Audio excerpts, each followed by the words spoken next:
Tinabla ni Acting Senate President ito pong compromise agreement na ino-offer nitong si Alan Peter Cayetano, mga tol. Kasi ang gustong mangyari nito pong si Cayetano, parehas po silang pipirma sa mga dokumento na may kaugnayan sa trabaho ng isang Senate President. Kaya yan po ay hindi pinatos ni Acting Senate President Sherwin Gatchalian. Sino ba naman ang papatos? Alam naman natin kung sino talaga ang nasa kapangyarihan na ngayon. At lehitimo po yan.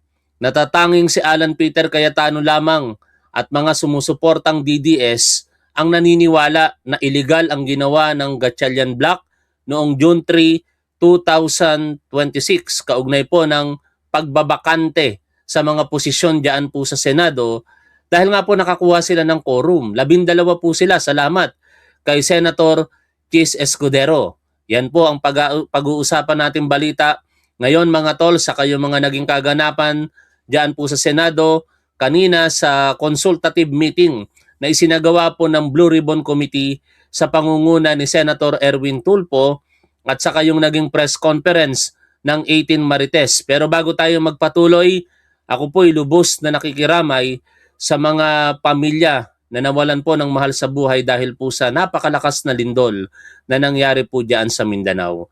At kung kakayanin po natin sa darating po na medyo matagal pa naman, katapusan ng buwan, syempre pagsahod po ni Top 1, magpapaabot po tayo ng tulong sa mga posibleng manonood po natin dito sa ating programa na nandiyan po sa Mindanao. Kaya makipag-ugnayan lamang po kayo sa ating programa at susubukan ko kung ano po yung magagawa natin tulong, kahit maliit na tulong lamang maipahatid sa inyo. Pero sa ngayon, magantay-antay lang muna tayo. Siyempre, aasa lang din naman tayo dito po sa kinikita ko po sa ating programa. Kaya muli, isa pong taus-pusong pakikiramay para po sa mga nawalan ng mahal sa buhay. Medyo marami na po, nakalulungkot po yan. Diyan po sa naging napakalakas na lindol sa Mindanao. Balik po tayo dito po sa ating pinag-uusapang balita. Katulad po nung narinig nyo kanina, tinabla ni Acting Senate President Sherwin Gatchalian itong si Alan Peter Cayetano. Bago tayo magpatuloy, tanungin ko lang muna kayo, mga tol. Nararapat ba ang ginawa ni Senator Sherwin Gatchalian na hindi makipag-compromise agreement dito kay Alan Peter Cayetano? Napakahirap pagkatiwalaan ito, mga tol. Kung ang dating Pangulong Rodrigo Duterte nga at ang dating Speaker na si Lord Alan Velasco, dinenggoy nito eh. Sabi ni Rodrigo Duterte, dinenggoy tayo. Sinabi niya yan kay Lord Alan Velasco nung supposedly siya na yung papalit bilang Speaker sa term sharing agreement nila nitong si Alan Peter Cayetano. Kaya mahirap pong pagkatiwalaan ito. Kung kayo po'y naniniwala na tama lamang ang ginawa ni Sherwin Gatchalian, mag-comment po kayo ng 1. At kung kayo po'y naniniwala kay Cayetano na dapat magkaroon ng compromise agreement sa pagitan po nilang dalawa, mag-comment po kayo ng 2. 1, pabor para sa ginawa ni Sherwin Gatchalian. 2, pabor para sa compromise agreement na hinihingi nito pong si Alan Peter Cayetano. Tulad nung nakagawian po sa ating programa, talagang marami po ang hindi na naniniwala dito po kay Alan Peter Cayetano. Salamat po sa inyong pagtugon, mga tol, sa ating pagtatanong at puntahan na po natin ang katotohanan para po kay Alan Peter Cayetano. No? Ultimo, ang Senado, tinanggal na po siya sa website nito. Ang nakalagay po sa website ng Senate of the Philippines, kinikilala bilang Senate President Pro Tempore, hindi na si Loren Legarda, kung hindi ang Acting Senate President na si Win Gatchalian. At senador na lamang ang designation nitong si Alan Peter Cayetano. Dito nga sa isa pang balita, ganun din. Katabi niya na lamang si Senador Paulo Benigno Bam Aquino, deport, bilang isang senador. Wala na po yung titulong Senate President. Pakinggan po natin ang balita kaugnay po niyan. Jed, wala bang indikasyon na may handang magparaya para na rin sa ikaayos ng Senado? June, sa ngayon wala pa tayong nakikitang gustong magparaya o bumitaw talaga dito sa dalawang panig o kampo dito sa Senado, particularly yung Gatchalian Block at yung Cayetano Block, lalo na as of today, parehas pa rin iginit. Alam nyo, ang tamang tanong dyan, mawalang galang na dito sa reporter, kung dapat na bang magparaya itong si Alan Peter Cayetano. Hindi dapat tinatanong kung dapat magparaya si Senator Win Gatchalian. Kasi malinaw naman po na kudeta yung nangyari. Nagkaroon po ng pagbabago sa liderato. Ang tanong kung legal o illegal po ito. Sa paniniwala ng napakaraming mga legal expert, legal. At mamaya re-reaction nga po natin tong interview kay dating Associate Justice Antonio Carpio. At hindi lang naman siya ang nagsasalita dito. Mga deans sa iba't ibang eskwelahan, mga former Senate presidents, at even ang equal branch ng ating gobyerno, ang ehekutibo, kinikilala ang Senate President Acting Incapacity na si Sherwin Gatchalian at ang counterpart ng Senado na House of Representatives kinilala bilang Acting Senate President si Win Gatchalian. Wala na po dito kay Alan Peter Cayetano ang titulong Senate President. Kaya kung meron mang dapat magparaya o tanggapin na ang katotohanan, hindi po yun si Win Gatchalian. Dapat wala siya sa question na yun eh. Ang tanging question na ibabato na yan ay dapat para kay Cayetano. Pero hindi mangyari kasi kapituko talaga sa kanyang posisyon na pinaniniwalaan pa rin na meron siya itong si Alan Peter Cayetano. Iliit nung dalawang grupo yung kanilang karapatan at posisyon dito sa Senate leadership.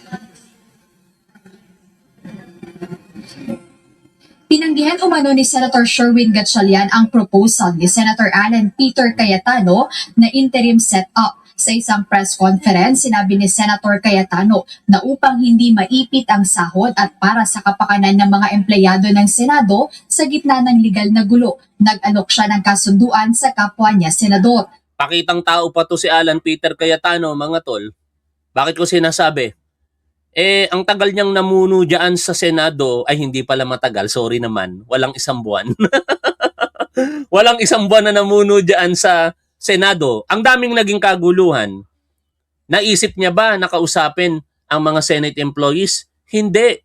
Lagi niyang iniisip yung posisyon na kanyang hinahawakan. Pero si Acting Senate President Sherwin Gatchalian, antimano, nung makabuelo na bilang Acting Senate President, hindi lumipas ang isang linggo, kinausap niya kagad kung ano yung nararamdaman at saloobin ng mga empleyado ng Senado. Nung nakarang araw, kinausap niya. Ngayon, gumaya si Alan Peter Cayetano. No? Nakikigaya, nakikipag-usap din. Para saan? Pakitang tao na lamang? Kasi kinausap na una ng Acting Senate President. Yun ang nakikita ko dito na wala sa sincerity. Walang sinseridad itong si Alan Peter Cayetano sa ginagawa nito. Ang alam lang nito, kumapit sa pwesto, yung kapangyarihan manatili sa kanya for reasons na hindi po natin alam. Pero ang nakikita natin na parang tinuturo ay dahil po papalapit na ang impeachment trial nitong si Sara Duterte. In fact, ipinagpipilitan nga nitong si Alan Peter Cayetano na siya ang kilalanin bilang presiding officer. Nagpupumilit po ito na yung mga naka-scheduled ng activities para sa impeachment trial na yan ay siya ang kilalanin na mamumuno dito. Pero hindi yun mangyayari sapagkat wala na siya eh. Hindi na po siya talaga ang Senate President. Tinanggal na po siya noong June 3, 2026. Bahagi ng proposal na pareho silang pipirma sa mga dokumento nang walang nakalagay na opisyal na titulo o designation. Ayaw namin maipit yung mga empleyado. So I sent him a letter to talk with Tony Bantug and nag-offer kami kung gusto ni Senator Win, pareho na lang kami pipirma kahit walang designation. Ano yun? Pag pinagbigyan ka ni Sherwin Gatchalian dyan, Alan Peter Cayetano, parang inamin niya na illegal yung kanyang panunungkulan bilang Acting Senate President and Senate President pro tempore. Kaya malabong mangyari yun at dapat lamang tablahin ka, katulad ng pinag-uusapan po natin sa balitang ito. Gayunpaman, sa pagtanggi umano ng kampo ni Senator Gatchalian, nanindigan si Senator Cayetano na igigiit niya pa rin ang kanyang posisyon pagdating sa Kapit na po pirmahan talaga ng sa mga kapangyarihan dokumento. Bagamat aminado siya na posibleng hindi na makarating sa kanyang opisina ang mga mahahalagang dokumento, hindi niya isusuko ang Senate presidency upang ipaglaban din aniya ang pagiging malaya ng Senado laban sa dikta umano ng ehekutibo. No, I'm not giving it up. I'm just saying, malamang hindi dumating sa opisina ko yung pipirmahan. No, but I'm not giving it up. Hindi na talaga darating sa'yo kasi wala nang kumikilala sa iyo eh. Ang kumikilala na lang sa'yo, mga kakampi mo na mga DDS at yung mga senators dyan na Duterte supporter din. Sa totoo lang, kung hindi naman Duterte supporter itong si Alan Peter Cayetano, tingin ko di rin ito kakampihan ni na Robin Padilla eh. Kailangan ko i-assert yun. So, alam naman natin lahat kung anong tama at sinong tama. Pero ang kapangyarihan kasi nasa kanila eh. Sa kanila. Alam talaga namin kung sino ang tama. At yon ang grupo ni na Senator Win Gatchalian. Ang pulis, nasa kanila ang NBI, nasa kanila ang Malacanang. Kaya sabi ko, lahat ng kapangyarihan nasa kanila. Pero katotohanan nasa amin. So, hindi ko pwedeng bitawan yon. Paano mong nasabi katotohanan? Ikaw ba ang nagsasabi ng katotohanan? Alam mo, ang katotohanan, hindi mo na nga dapat yan sabihin sa harapan ng publiko. Hayaan mo na lamang kung ano yung perception ng publiko. O ano ang general perception ng public. Hindi na naniniwala sa'yo kasi ang paniniwala ng maraming mga Pilipino, hindi katotohanan ang paniniwala mo. Ang paniniwala mo ay isang produkto lamang ng delusyon. Ayon kay Attorney Lorna Capunan. Diba, sa nakaraang balita na pinag-usapan natin, delusional itong si Alan Peter Cayetano ayon sa kanya. At ako'y naniniwala doon. Yung paniniwala mo na ikaw pa rin ang Senate President, delusional lang yan, Alan Peter Cayetano. Tanggapin mo na katulad nung nangyari sa iyo noong 2020, wala na sa iyo ang leadership. Ang House of Representatives noon nawala sa iyo at ngayon deja vu nawala din sa iyo ang leadership ng Senate of the Philippines. Kasi hindi ka maayos na leader. Yun lang, ganun lang kasimple yun. Kung maayos kang leader, tingin ko di mawawala sa iyo particular si Chis Escudero eh. Biruin mo, para lamang protektahan ang iyong posisyon, iba-violate mo kahit alam mong labag ito sa saligang batas being a lawyer. Hindi kayo magsasagawa ng sesyon, 3 araw na. Nakalagay sa saligang batas sa pagpapaliwanag ng mga abogado at nakasulat naman yan sa saligang batas na pwedeng hindi kayo magsagawa ng sessions nang hihigit sa 3 araw dahil ito ay paglabag sa saligang batas kung hindi nyo ito ipinapaalam sa counterpart ninyo na House of Representatives. Tapos ang lakas pa ng apog mo na mag-CCND adjournment kayo nang hindi man lamang nagsesesyon sa pamamagitan lamang ng isang letter, mag-CCND adjournment kayo. Anong uri ka ng pinuno, Alan Peter Cayetano? Kaya nawala tuloy sa iyo. In particular, inuulit ko, si Chis Escudero. Kasi yun yung dahilan ni Chis Escudero eh. Kaya siya umalis sa paksyon ninyo dahil nilalabag o lalabagin nyo na ang konstitusyon at hindi yung katanggap-tanggap para sa kanya. Kailangan lumaban tayo doon. Kaugnay nito, nananatili ang posisyon ni Senator Cayetano na iligal ang ginawa ng grupo ng 12 senador sa panig ni Senator Gatchalian na kunin ang liderato. If you follow the rules, hindi siya pwedeng tanggalin kung walang 13 at hindi pwedeng palitan kung wala rin 13. Yan ang opinion mo. Pero taliwas yan sa napakaraming opinion ng mga legal expert. No? Kaya nga kung sinasabi mo talagang tama ka, Alan Peter Cayetano, bakit hindi mo nalang dalhin yan sa Korte Suprema? That is the right thing to do. No? Ikaw na rin ang nagsabi, wala na sa inyo ang kapangyarihan. Paano mo pa makukuha ang kapangyarihan na yan kung ang tanging solusyon ay hindi mo ginagawa? Iakyat mo sa Korte Suprema. Pero alam ninyo mga tol kung bakit hindi maiakyat ni Alan Peter Cayetano sa Korte Suprema ito, even ang PDP Laban na nagsabi na iakyat yan sa Korte Suprema, alam kasi nila basically na ang kapangyarihan na yan sa huli ay number games. Tatagal sa Senado, ang tatagal sa Korte Suprema ang posibleng petisyon na kanilang ihahain. At habang nangyayari yon, ang de facto Senate President ay si Sherwin Gatchalian as acting Senate President. No? And eventually, tingin ko nga, baka this week or sooner or later, baka may tumalo na mula sa minority to majority ngayon eh. Napansin ninyo, maibalik ko lamang sa napag-usapan natin kanina, si Mark Villar, hindi na po nilinis nitong 18 Marites, pangunguna ni Atty. Levito Baligod. Bagko sinabi niya lamang doon, hindi niya nakita na tumanggap itong si Mark Villar. Pero kinumpirma nila na naidala yung mga maleta sa bahay nito. O, anong ibig sabihin no? Nilalaglag nyo na si Mark Villar? Nakakatunog ba kayo na si Mark Villar babaligtad na? Hindi pa yan ha? Kasi may mga usap-usapan na ang babaligtad sa una nga nating live streaming kanina, ayon sa source ng isang reporter ng Vera Files, si Joel Villanueva daw babaligtad na. Ine-expect nga sana ngayong araw na ito, kaso lang hindi nangyari. Oh, pero sooner or later, mawawala na yung bilang sa'yo. And talagang wala na, indeed, ano? Kasi hindi mo na kayang bumuo ng 13. Even quorum, hindi mo na kayang bumuo. Senate President ka, tapos hindi ka makakabuo ng quorum. Anong uri iyon ng pinuno? Kaya tanggapin mo na, Alan Peter Cayetano, na wala na sa'yo. Ganun lang yon. Pinapahirapan mo pa ang sitwasyon eh. Nakakaapekto patuloy ito sa pagsiservisyo ninyo bilang mga senador. So I'll make that clear Senate President Pro Tem, Senate President, Secretary of the Senate, o SAA, kailangan yan 13 ang botong ilagay, 13 ang boto pag tinanggal. Hindi nila sinunod yan.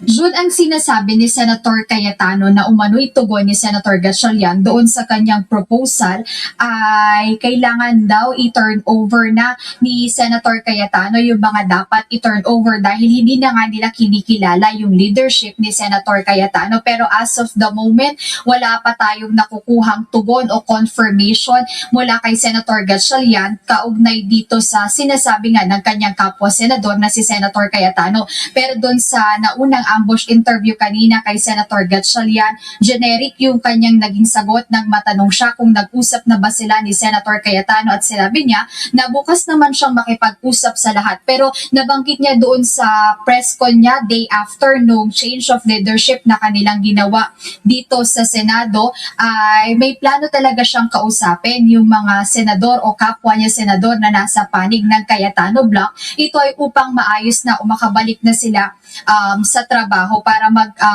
mag-unite na nga rin sila at hindi na pag-usapan pa yung issue dito sa Senate leadership, lalo na marami pa silang mga bills na kailangan mapag-usapan o matalakay sa plenary at magkaroon din ng hearing dito sa Senado. Ayan muna update, balik sa inyo June. Okay? O, yan ha. Alan Peter Cayetano, kung sinasabi mo na mali ang ginawa ng majority ngayon na ikaw ay i-remove sa iyong posisyon dahil walang bilang na 13, iakyat mo na yan sa Korte Suprema.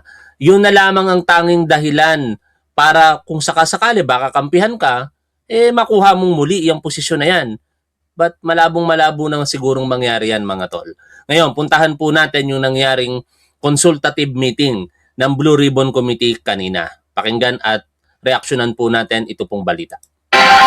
Sa ibang balita, nagsagawa ng consultative meeting ang Senate Blue Ribbon Committee ng tinaguriang New Majority.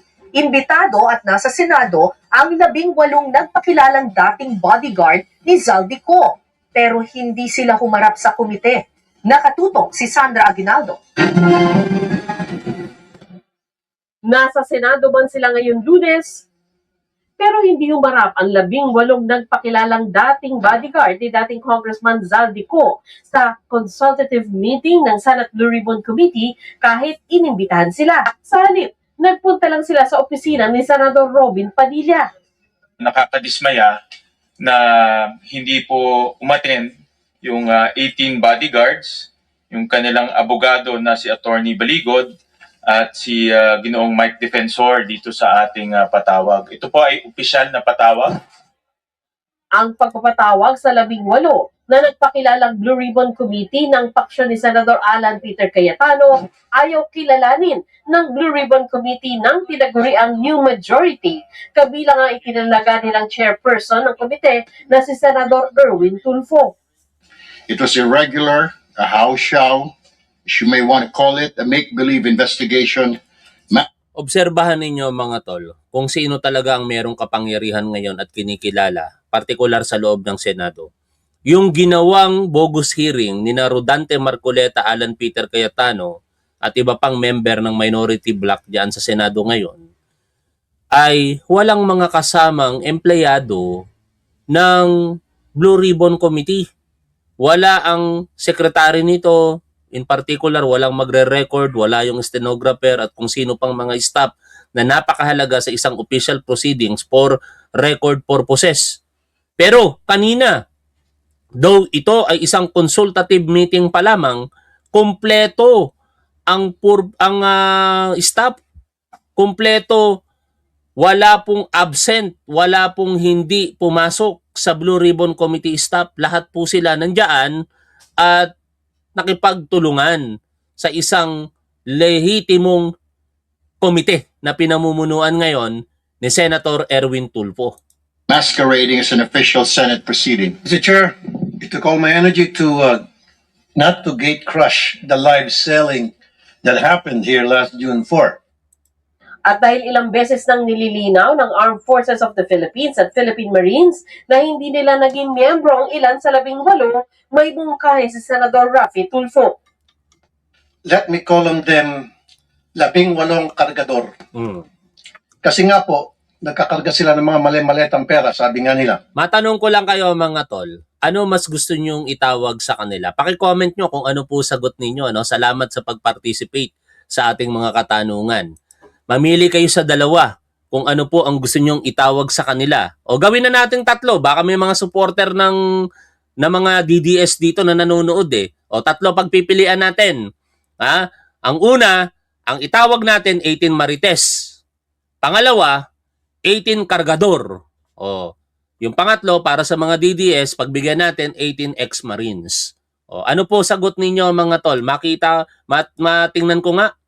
18 Marites, 18 Cargador, 18 ex-Marines. O may mga sumasagot ng iba sa ating anyway, 18 Duwag, 18 Maleteros, 18 Pirata, 18 Cargador, 18 Marites, 18 Bitangeros, no? Porter, meron pa 18 Delivery Boy. 18 maraming mga 18 Cargador ha. Gusto niyo pa lang 18 Cargador ang itawag natin? Ako'y maninindigan sa 18 Marites. 18 Marites ako ang itatawag ko diyan. Salamat sa pagtugon ninyo mga tol. Yun po talagang trabaho nila, taga-bitbit, taga-karga ng maleta. Wala man ang 18, tinalakay ng komite ang kanilang joint affidavit. Pinuna ni NBI Director Melvin Matibag ang aniyay kahinaan at pabago-bagong testimonya ng mga ito.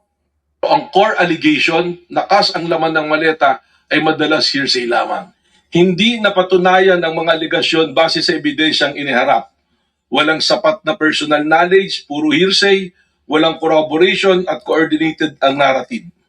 Iniulat naman ni Prosecutor General Richard Anthony Fadillon na karamihan sa mga kasong nirefer sa kanila kaugnay sa flood control ay naisampa na sa korte. Umabot na rin anya sa mahigit 800 million pesos ang nabawi ng gobyerno. Muli ring pinabulaanan ni Senador Erwin. Actually, maliit pa rin yan kasi napakalaki po talaga ng ninakaw ng mga mandarambong sa ating pondo ng gobyerno, no? Yung pinaghihirapan po nating buwis na ibinabayad sa gobyerno. Bilyon-bilyon po ang ninakaw nila. Kaya yung 800 million pesos na yan na nabawi so far ng ating gobyerno, napakaliit pa niyan. Pero salamat na rin at meron. Ngunit sana magpatuloy pa rin yung mga pagbabawi, no? Lalong-lalo na dito sa mga naakusahan na, baka pwede nyo nang i-freeze yung mga ari-arian yan at in a separate case, baka pwede nyo nang i-forfeit, no? Mga ill-gotten wealth. Pero siyempre, daraan yan sa tamang proseso. Antabayanan na lang natin yan, mga tol. Tulfo ang aligasyon ng 18 na dinalhan siya ng pera. Ito po ay walang basihan, walang katotohanan, ni walang naipresentang dokumento, resibo, o anumang konkretong patunay, kundi puro salita lamang. Hindi tayo narito upang magbigay ng hatol batay lamang po sa mga haka-haka. Narito tayo upang alamin ang katotohanan. Bandang tanghali, tinapos na rin ang pagdinig para raw makatutok ang mga senador sa lindol sa Mindanao. Okay? Ngayon, talon tayo dito sa mga marites po na ito. Pakinggan po natin itong balita at reaksyonan natin. Sa isang press conference, nagpaliwanag ang 18 nagpakilalang dating tauhan ni former Congressman Zaldi Co tungkol kina Senador Mark Villar at Senadora Loren Legarda. Bakit nga ba sinasabi? Ito, isang patunay ito mga tol na walang kredibilidad itong mga sinasabi ng 18 marites na ito eh. No? Kung ano yung umaayon sa kanilang naratibo at posisyon sa politika, doon nila inililinya yung kanilang mga testimonya. Nung kalaban pa nila, si Senator Loren Legarda at Mark Villar, binanggit nila ang mga pangalan nito sa maleta, na dinalhan daw po ng mga maleta. Pero ngayon, palibasa kakampinan nila, tinawag pa silang bayani nitong si Loren Legarda, sasabihin nila nagkamali lamang daw po. At itinutuwid nila yung pagkakamali na yon. Tapos bahagyan nilang hindi malaman kung nililinis pa o dinidiin pa itong si Senador Mark Villar. Pakinggan ninyo ang kanilang katwiran dito. Kayo ba yung naniniwala dito? Pag naniwala kayo dito mga tol, definitely DDS kayo. Sabing nasa affidavit ang paghahatid umano sa kanila ng pera, pero hindi na sila nabanggit sa pagdinig noong Webes. Nakatutok si Ian Cruz. Gumugulong ang consultative meeting ukol sa flood control scam ng Blue Ribbon Committee Gatchalian Block. Nang mamataan naman sa Senado ang 18 dating bodyguard ni dating Congressman Zaldi Co kasama ang kanilang abogado. Ang impitasyon nila, hindi naman nila sinabing mag-QR code kami. O, tingnan nyo. Giit nila, handa silang humarap kahit sa pagdinig ng Gatchalian Block. Kahit nag-abiso ang faksyon ni Senador Alan Peter Cayetano na wala silang imbitasyon. Sino ho ba ang nagsabi na natatakot ang 18 soldiers? Wala naman siguro. Siguro si Erwin Tulfo lang.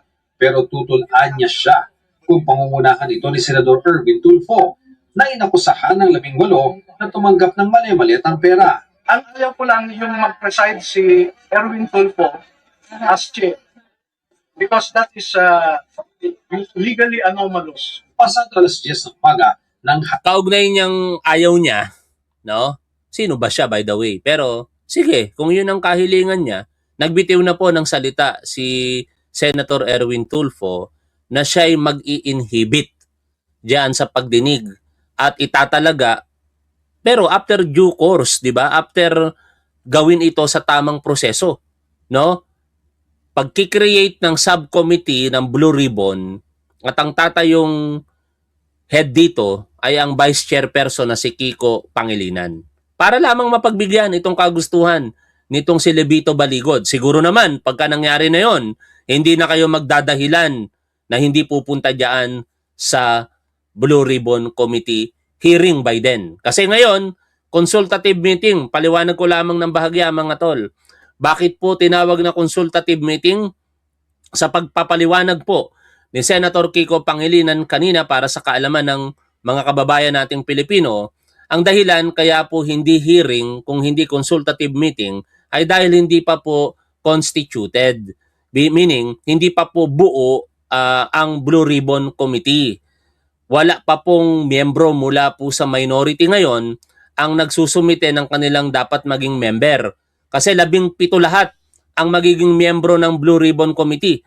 At yan dapat makumpleto muna para talagang maging fully constituted at magkaroon ng authority itong pinamumunuan ngayon ni Senator Erwin Tulfo. At dahil po dyan, hindi pwedeng irason nitong 18 Marites sa pangunguna ni Atty. Levito Baligod na katulad nung sinasabi ni Alan Peter Cayetano na hindi sila mapoprotektahan sapagkat wala namang dapat protektahan. Kung magsinungaling man sila dyan kanina, hindi naman sila makokontempt dahil sinasabi na rin ng chairman na walang authority so far ang Blue Ribbon Committee para mag-contempt sa mga resource person na ito dahil nga uulitin lang natin, hindi pa constituted ang komite. No? Meaning, mga tol, nagdadahilan lang talaga itong 18 Marites sa pangunguna ni Levito Baligod kung bakit ayaw nilang pumunta dyan. Tapos nung natapos na yung consultative meeting kanina, magpapa-interview sila at disappointed daw kasi hindi sila nakapunta sa meeting. Ang aga-aga nila, alas 10 ng umaga, nandyan na. Instead na gawan nila ng paraan yung QR code na dinadahilan nila, nagpunta sila sa opisina ni Robin Padilla at sinabayan yung meeting ng BRC kanina. Nung matapos ang meeting ng BRC, nagtapos din sila sa kanilang press conference. Sino pinagloloko ninyo? Levito Baligod? Mga DDS? Naluloko nyo sila kasi mga tatanga-tanga mga DDS eh. Pero ang mga Pilipinong nag-iisip ng tama, hindi nyo malilinlang sa mga diskarte nyo dyan sa Senado. Hanapin ni Senador Robin Padilla sa session hall ang mga dating bodyguard ni Ko. 10:08 ng umaga naman nang makita sila ni Padilla sa lobby na problemado pa rin sa QR code ng mga bisita.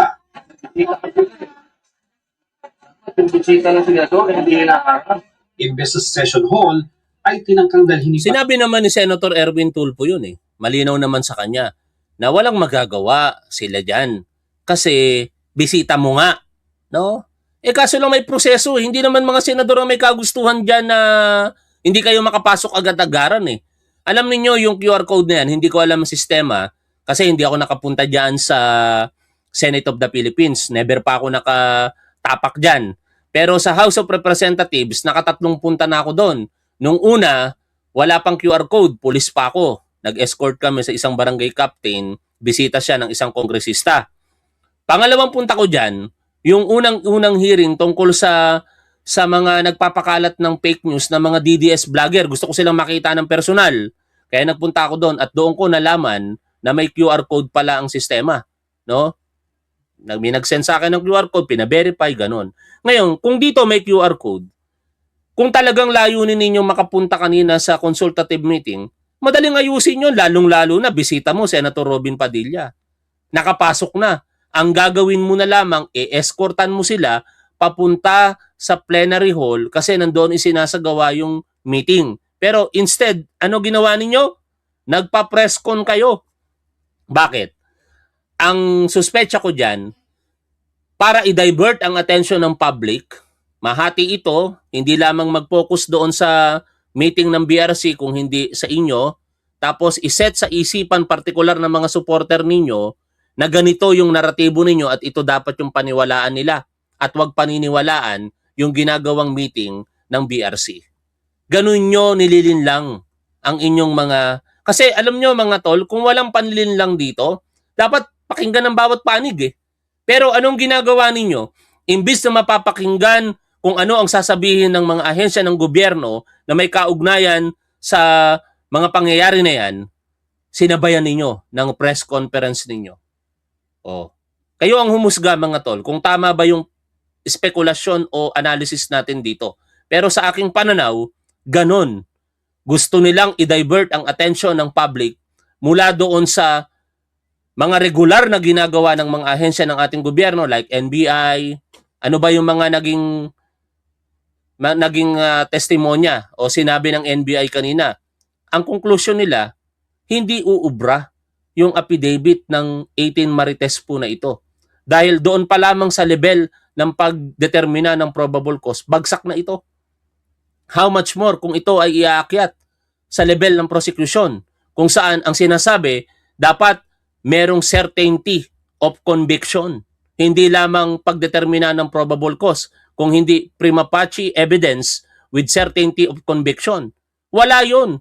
Biruin nyo, sinasabi kanina, ine-explain ni Director Matibag, most of the statement nitong mga 18 Marites ay hearsay na hindi titindig kahit doon pa lamang sa pagdetermina ng probable cause.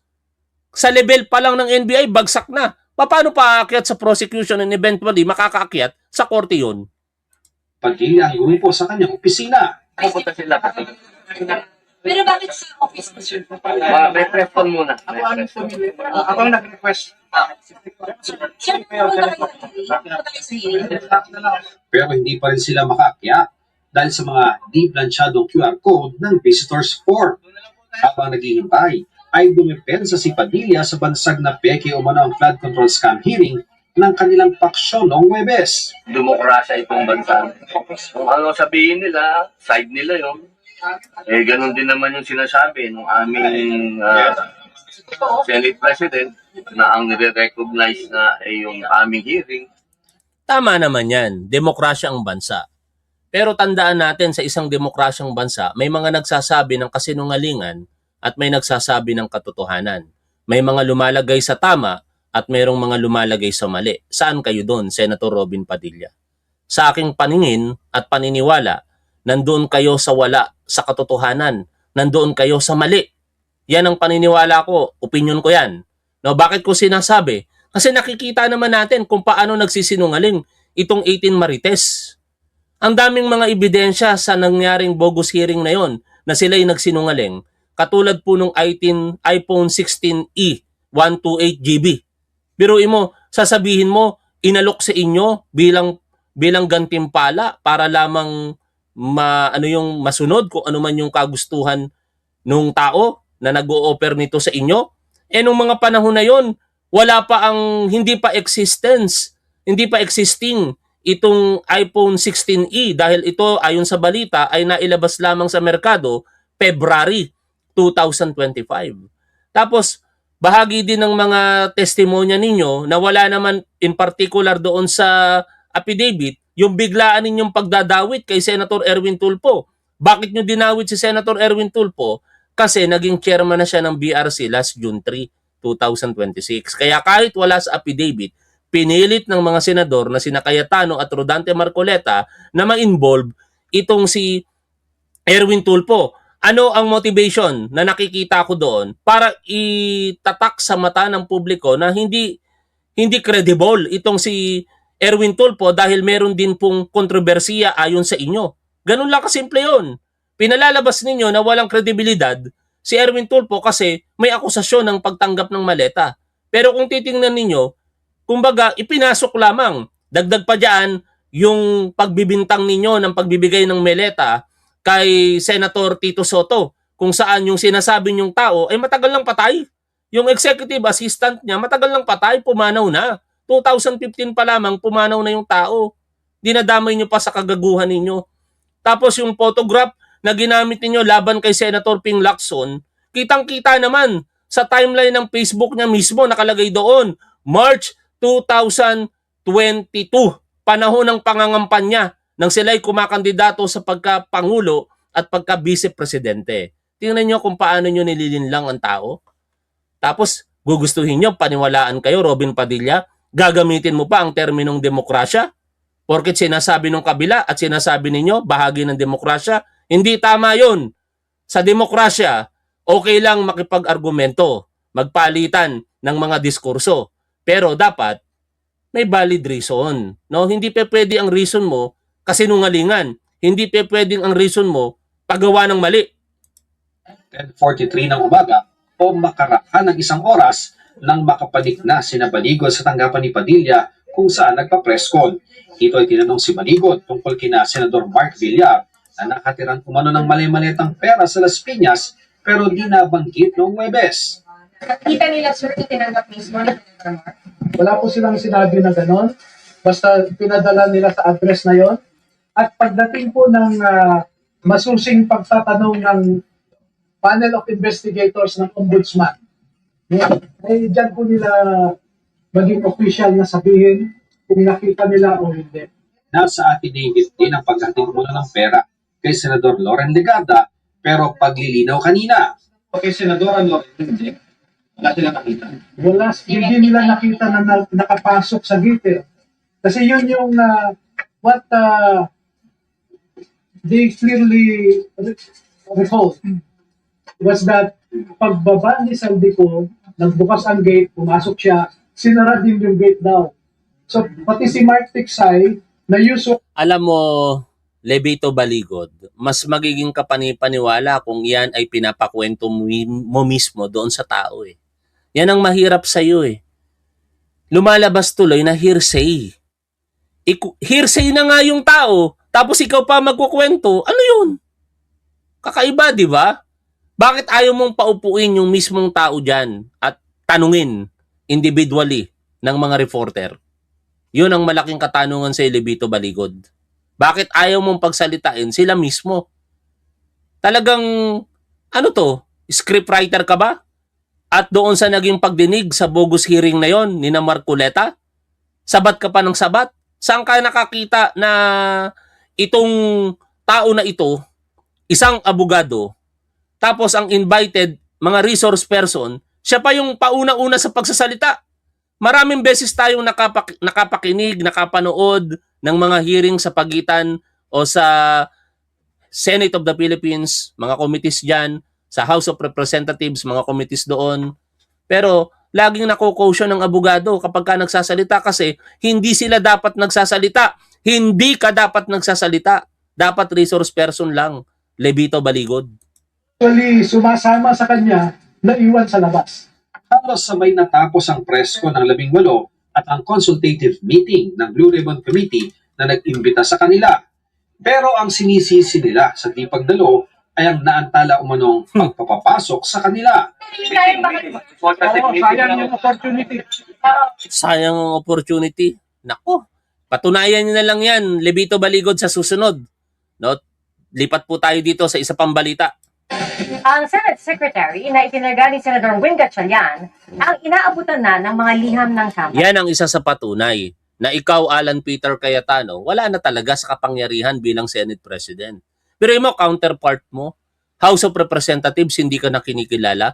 Yung tinalaga mong secretary, hindi na kinikilala. Instead, ang kinikilala ng secretary si Atty. Bantug na itinalaga ni Acting Senate President Sherwin Gatchalian. Bilang pagkilala sa kanya bilang leader ng Senado. Inalmahan po yan ni Senator Alan Peter Cayetano. Nakatutok si Jonathan Anta. Ano mang kailangang ipadala ng Kamara sa Senado, ipinadala nila sa Senate Secretary. Kanina kay Atty. Renato Bantug na iniabot ng House Prosecution Panel ang manifestation nila na hindi na magkukomento sa tugon ni Vice President Sara Duterte sa articles of impeachment. Si Bantug kasi ang itinalagang Senate Secretary ng paksyon ni Senador Win Gatchalian na siya nang kinikilala ng Kamara na leader ng Senado. Kay Bantug na rin ibinigay ng Kamara ang sulat tungkol sa paghahanda para sa State of the Nation Address ni Pangulong Bongbong Marcos. Pero pinalagan niya ni Senador Alan Peter Cayetano na patuloy na iginigit na siya pa ang Senate President. Hindi legitimate si Attorney. Di ka ba naawa sa sarili mo, Alan Peter Cayetano? No? Di ka ba you're pathetic, sabi nga. Hindi ka ba naawa sa sarili mo? Ha? Hindi ka na kinikilala, pinagpipilitan mo pa sarili mo. Bantug. Sinabi na rin ng House Prosecution Panel na si Gatchalian ang kinikilala nitong impeachment presiding officer. Ang gate ng kampo ni Cayetano, siya ang Senate President dahil wala pang 13 ang senador na sumusuporta kay Gatchalian. Pero kung yan lang ang batayan para maging presiding officer, nabago na rin yan ayon kay Senador Chis Escudero. Nitong June 3 kasi, kasabay ng pagbakante ng 12-member quorum ng mga posisyon sa Senado, binago rin nila ang impeachment rules. Kung dati, otomatikong Senate President ang magiging presiding officer, ngayon pwede nang magbotohan sa kung sino magiging presiding officer, maliban kung ang lilitisin ay isang Pangulo. Parang meron na ring blessing in disguise yun. Bakit? O sige, total, bias na si Chis Escudero, kakampi na ni Win Gatchalian eh. Kaya ganyan talaga na ang mangyayari dyan, di ba? Sasabihin nila, hindi, magkakampi na yan eh. Kaya pangangatwiranan na yan yung ginawa nila noong June 3. Puntahan natin yung hindi bias. No? Ako, malakas ang paniniwala ko na hindi bias itong si retired Associate Justice Antonio Carpio pagdating sa interpretation sa batas. Bias siya pagdating sa politika. Pero pagdating sa interpretation sa batas, naniniwala ako na ito'y talagang nakatutok lamang kung ano yung paniniwala niyang legal sa sinasaad ng batas. Pakinggan natin ang naging interview sa kanya ni Karen Davila, mga tol. I want us to be as objective as we can be when it comes to the Constitution on this. All right? Can 12 members of the Senate actually elect, right? Or even a Senate pro tempore or a Senate president? Thank you, Karen. The short answer is yes, under the present circumstances. Yes. Why Let is me that? explain. There are two rules involved in the present situation, a general rule and a specific rule. The general rule is that a public official under preventive detention for a criminal offense filed in court cannot hold public office while in preventive detention. Oh, sino yan? Sino yan? Si Senator Jinggoy Estrada. That is Trillanes versus Pimentel. Trillanes was charged with... Dahil ngayon ang sinasabi ko, baka malito kayo mga tol ha. Yung circumstansya ngayon, yung binabanggit ni former former Associate Justice Antonio Caprio, yung jurisprudence, baka malito kayo kasi nagtanong ako sino yan. Tapos ang sinagot ni Carpio dito sa usapan nila na Karen Davila, Trillanes versus ganon. And ang punto ko mga tol, sino sa ngayon ang kondisyon na yan na ina-apply itong jurisprudence na pinapaliwanag ngayon ni Carpio? Walang iba kung hindi si Senator Jinggoy Estrada. Kasi he was arrested last June 1 for the crime of plunder. At ngayon nakapiit po yan dahil no bail recommended. At ang pinapaliwanag nga dito, kapag ka ikaw ay nasa isang preventive detention, no, like Jinggoy Estrada, dahil siya po nililitis na, hindi ka pwedeng mag-hold ng office mo. Meaning, kung hindi ka pwedeng mag-hold ng office, hindi ka pwedeng mag-participate like voting. Diba? Anyway, baka magkamali pa ako ng paliwanag, tuloy natin pakinggan si Associate Justice Antonio Carpio. With the coup d'etat, non-bailable offense, and he wanted to attend the Senate sessions to vote in the Senate proceedings, but the Supreme Court said no, because you are under preventive detention, you cannot hold public office. And that follows an old case, People versus Maceda. So that is the general rule. But there is a specific rule involving two situations. Under the Anti-Graft and Corrupt Practices Act, Republic Act 3019, it says a public official charged in court for any violation of the Anti-Graft and Corrupt Practices Act shall be suspended from office while the case is pending in court. Is that Shall be right? suspended from office while... Oh, first time ko marinig to kasi nakikita ko na mga paliwanag, plunder. No, meron din palang provision sa Anti-Graft and Corrupt Practices, yung Republic Act 3019. Di kaya nagkamali si Justice Carpio dito, pero imposibleng magkamali siya. Subukan nga natin tingnan mga tol, nalito ako eh. Pasensya na, mag-aral tayo ng bahagya. Sa Republic Act 3019, may provision ba rito sa kapag ikaw ay no? Kapag ka ikaw ay ipagpalagay na natin tama siya. Pero ang naririnig ko kasi sa mga abogado katulad ni na Fiscal EJ at iba pa, nakalagay yan sa Republic Act 7080, no? Sa section 5 nito nakalagay po diyan, suspension and loss of benefits any public officer against whom any criminal prosecution under a valid information under the Plunder Act, whatever stage of execution and mode of participation is pending in court, shall be suspended from office. Kaya nagulat ako dito sa paliwanag ni Carpio na sa Anti-Graft and Corrupt Practices, meron din palang ganong provision. Anyway, pakinggan natin siya. The case is pending court. That means, since it says any violation of the Anti-Graft and Corrupt Practices Act, so even if the penalty does not reach reclusion perpetua, it's just, let's say, 12 years imprisonment, and bail can be granted as a matter of right, it says any violation. Tama siya. Hindi na ipaliwanag ito ng ng ilang mga abogado. Ang galing talaga ni Carpio, no?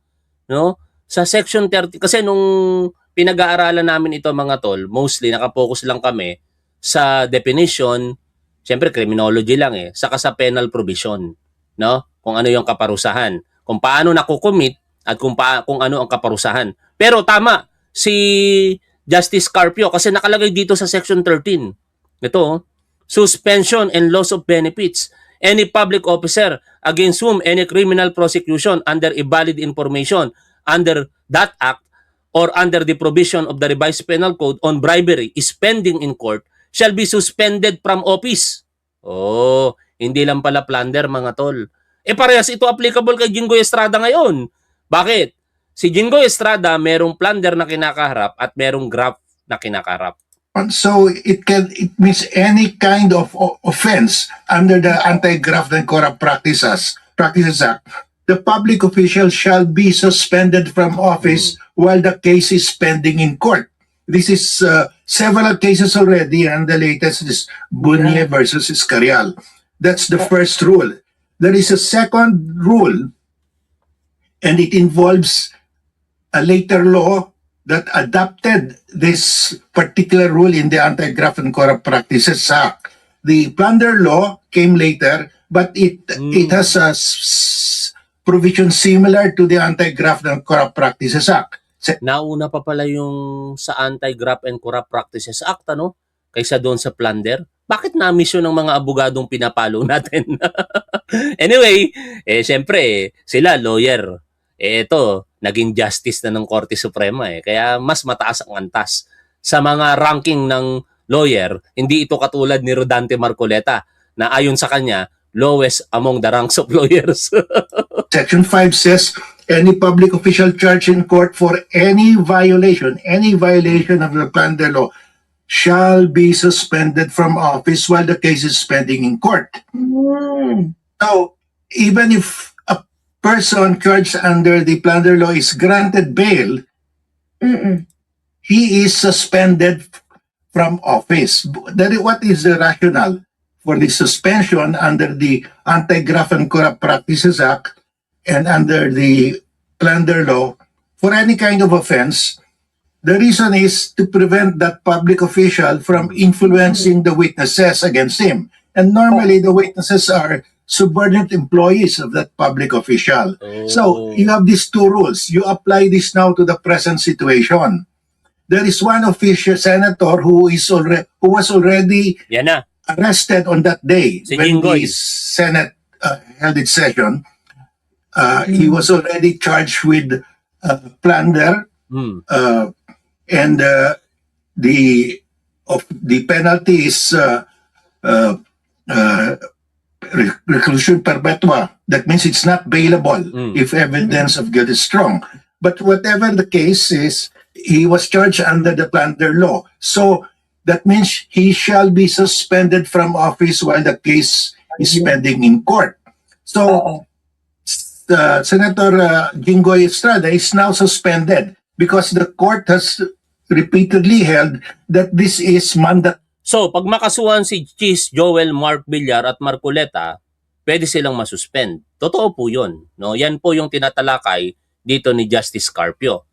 Kung plunder or graft ang kanilang kakaharaping kaso, katulad nitong si Jinggoy Estrada. Pero kay Rodante Marcoleta, alam na natin na plunder yon kung aakit sa korte kasi tatlo lang naman yun Plunder, indirect bribery, at saka PD 46. Kay Cheese Escudero, Joel Villanueva, plunder din, saka malversation of public funds. Yung kay Mark Villar, parang wala pa namang malinaw na plunder na ikakaso sa kanya kung hindi yung market manipulation, insider trading nilang magkapatid, pamilya nila. No, na ngayon ay nasa Department of Justice under preliminary investigation. This suspension under the Anti-Graft and Corrupt Practices Act, which was incorporated in the plunder law, is mandatory. And that means it's automatic the moment you are charged in court before the compliance. So, under the general rule, while you are under preventive detention, you cannot hold public office. So Jinggoy cannot hold public office while he is under preventive detention. He is under preventive detention. Now, under the specific rule, under the plunder law, he shall be suspended from office while the case is pending. So the question is, if a senator cannot hold office because there's a case against him, and he is suspended from office because there's a plunder case against him, can he vote in the, let's talk about that vote. The Senate leadership. The Senate the change of leadership first. Can he vote will he be counted in determining a quorum? Is a quorum based on 24 senators or is now 23 minus Jinggoy Estrada? If you Minus are pa ba to? suspended Minus from Bato pa. office, if we, no, saka na si Bato, different question. If you are suspended from office, Huwag ka kasing sisingit. Karen Davila, nagpapaliwanag ng objective si Justice Carpio dito eh, no? Iba nga namang sitwasyon 'yon. Ang pinupunto pa lamang ay si Jinggoy Estrada dahil siya po yung kumakaharap base sa precedents, ano? Base sa mga pangyayaring kaso sa nakalipas na panahon like yung kay Trillanes at ngayon kay Jinggoy Estrada. Tuloy natin pakinggan ito mga tol. Yung mga pumupuna kay Nightbot, sundin nyo na lang mga tol. Si Nightbot ay computer po yan. Kung ano po yung sinasabi niya, sundin nyo po para hindi po kayo ma-hide. that means you cannot exercise the functions and powers of that office. And one of the function and power is to vote, to attend the session. You cannot exercise that. You are suspended from office. Now, also, under the first rule in the Trillanes versus Pimentel ruling, while in preventive detention, you cannot hold office. So, under these two rules, Simplify natin. Kung hindi ka pwedeng mag-hold ng office, pwede ka bang mag-exercise ng trabaho mo doon sa opisina? Di ba hindi? Ibig sabihin, hindi ka pwedeng mag-participate sa mga voting, sa quorum, as simple as that. Pero sige, pakinggan natin, patuloy ito. Jinggoy cannot hold office, cannot exercise the functions and powers of his office. So, will you count Jinggoy in determining the majority of the Senate? Because in the change of leadership, lower leadership outside of the Senate President, it just says, the Constitution just says majority of the Senate. But in the rules of the Senate, it says majority of all the members of the Senate. Let's tackle first the majority of the Senate. My position is you cannot include Jinggoy because he has been suspended. He cannot exercise the right to vote in any proceeding in the Senate, and he cannot hold public office under the Trillanes doctrine. Oo. Now, so he cannot be counted. So there are only 23 voting members of the Senate, and 12 is a majority. That's the quorum. Oo. So now, can the Senate rules prevail over this? Over the provision of the law, the plunder law? I don't think the Senate rule can change the plunder law. That the moment it is pending in court, the public official shall be suspended from office, and this is mandatory. It cannot be.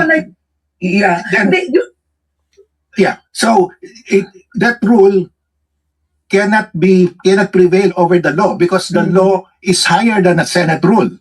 Oo.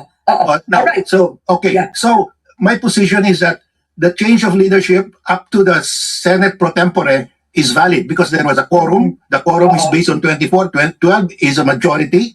So there was a quorum. They can properly declare all positions vacant. Yun. So all positions are vacant and they elected, but they did not elect the Senate President because they were still in doubt whether it is a majority of all the 24 or a majority of the voting. Now, that is not yet resolved because they did not vote. So bottom line, the election of the pro tempore down is valid. What they did, because they had a majority, but the law, the Constitution, and the jurisprudence only requires a majority of a quorum to pass a resolution or a law of the in the Senate. But they all voted, the 12 of them. Okay, So sir. it cannot be questioned. Now, the next question is, can the present Senate, as constituted now, the 12, under the Gatchalian faction, together with the Chis Escudero, can they elect the Senate President? That's the question now. For me, that's the remaining issue. Yeah. I believe that they can because when the Constitution says the Senate President shall be elected by a majority of all the members of the Senate, all refers to those who can vote and are not legally disqualified from voting. Because if the senator like Jinggoy is legally disqualified, you cannot count his vote.